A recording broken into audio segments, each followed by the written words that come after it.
Coming to you from Annapolis, Maryland, home of the U.S. Naval Academy, the sailing capital of the world, home of the world's largest crab feast, and 4 signers of the Declaration of Independence.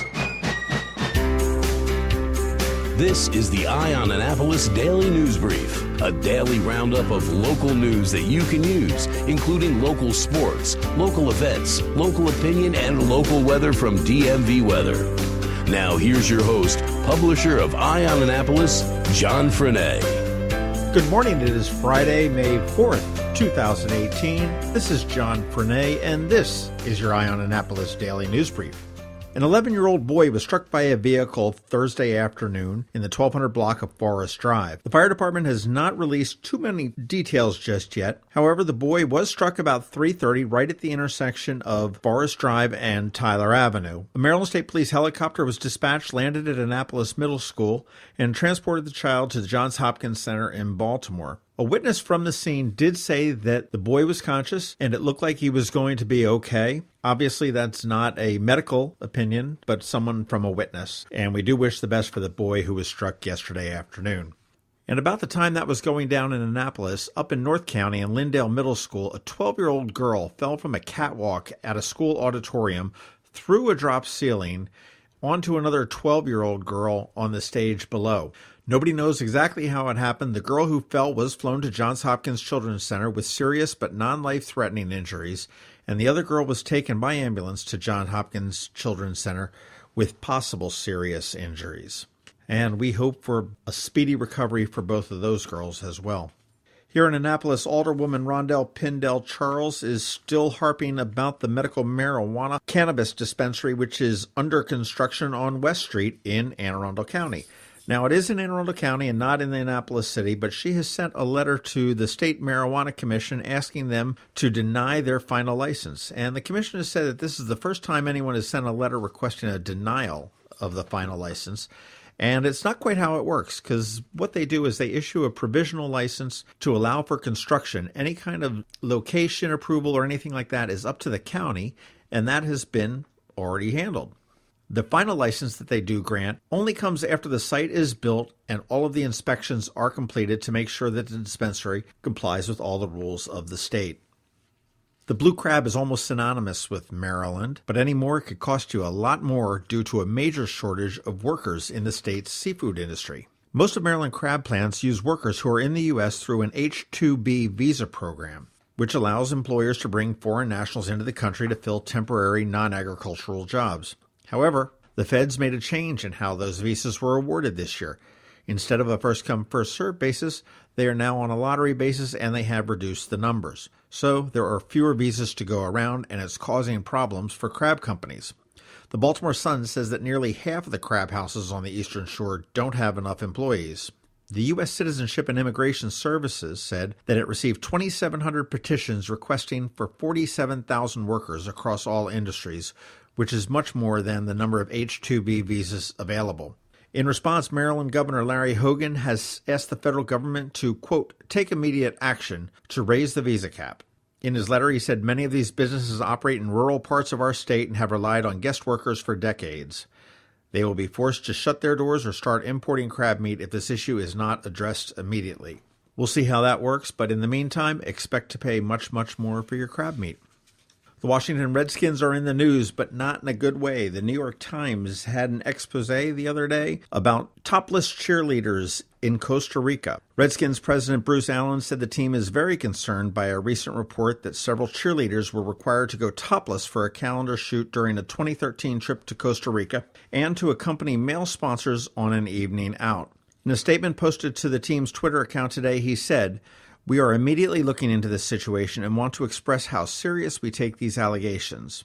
The New York Times reported a 14-hour day that included a calendar shoot at the all-adults Occidental Grand Papagayo Resort, in which several cheerleaders said that they were required to go topless in front of the FedEx Field suite owners and the team sponsors, all of whom were male. Later, 9 cheerleaders of the 36-member squad that were there were told to accompany male sponsors to a nightclub for the evening.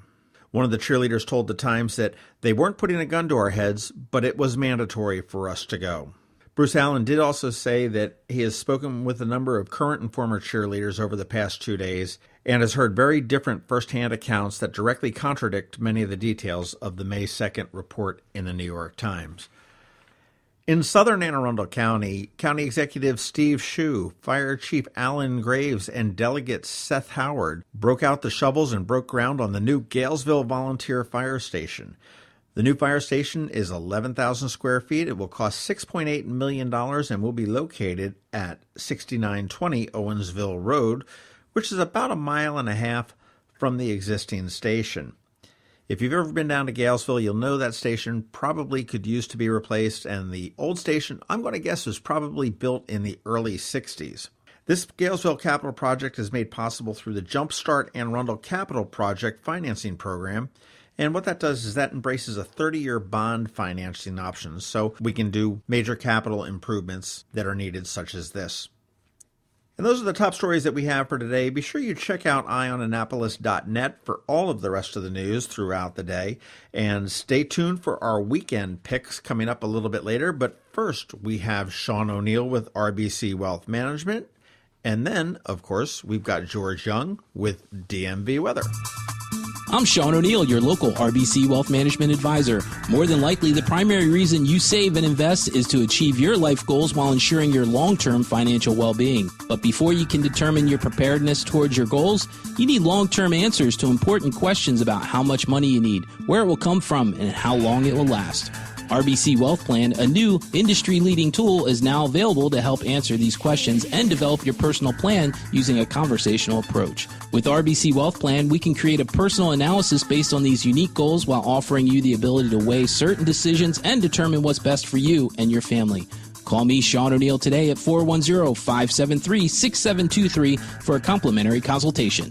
RBC Wealth Management, a division of RBC Capital Markets, LLC. Member NYSE, FINRA, and SIPC. This is Maryland. The weather can be nearly unpredictable. We've got George Young from DMV Weather in Annapolis to sort it all out. Hey everyone, this is George with DMV Weather, and this is your Eye on Annapolis forecast for Friday, May the 4th. Today will bring one more summer-like day to Annapolis and all of Anne Arundel County, with temps in the upper 80s and lower 90s, along with breezy south-southwest winds ahead of a cold front approaching from the west, which will bring a chance of late afternoon and nighttime showers and even thunderstorms to the area. And with that cold front will come high temps back down in the 70s over the weekend, while the threat of showers and storms lingers through Sunday, as the cold front lingers a bit to our east and is reinforced late Sunday by a second front from the west-northwest. All of which will clear out by Monday morning, allowing cooler high pressure to move in from the northwest, setting the stage for weather perfection next week with sunshine and high temps in the 70s. Okay, that's it for today. This is George Young of DMV Weather. Enjoy the weekend ahead, rain or shine, and be sure to get our free app by searching for DC MD VA Weather in the Apple App Store and Google Play Store, and also follow us at dmvweather.com. or on Twitter or Facebook, so you can always stay weather informed. But remember, whatever the weather outside, have fun and be safe. Hey, it's May and it's Maryland Podcast Month. No, Hallmark didn't invent this puppy, so there's no need to get a card, but do yourself a favor and give a listen to some of the other Maryland-based podcasts. Our right-wing friends, hey, they called us liberals first, at Red Maryland have put together a website called MarylandPodcastMonth.com, and it lists all of the podcasts that are participating this month. Throughout the month of May, many of us will be showing up on other Maryland podcasts as guests, and we'll have all sorts of antics throughout the month. Among the participants are Red Maryland and Eye on Annapolis, of course, and then others to cover every topic you can possibly think of. Podcasts such as Quality Time, The Maryland Crabs, A History of Maryland, The Conduit Street Podcast, Laugh Finder, The Extra Point Show, Society Fringe Players, The Mark and Lowell Show, The Engine Mom Podcast, and quite a few more. So go to MarylandPodcastMonth.com, check it out, get familiar with a new podcast near you, and of course, please let all your friends and associates know as well. And we will see you all May during Maryland Podcast Month.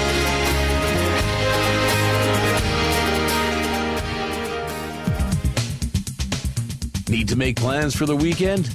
We got you covered. Here are our top picks. Be sure to visit eyeonannapolis.net to sign up for the events newsletter with a listing of all the upcoming area events. Happy Cinco de Mayo. Yes, it is the weekend and it has a lot of things going on, including Cinco de Mayo, so let's get right into it. There will be plenty of places to celebrate Cinco de Mayo. You may want to go to Caliente. You may want to go to Sin Fronteras. You may want to go to El Toro Bravo, the Mexican Cafe, Chuy's, any number of the Latin-themed restaurants.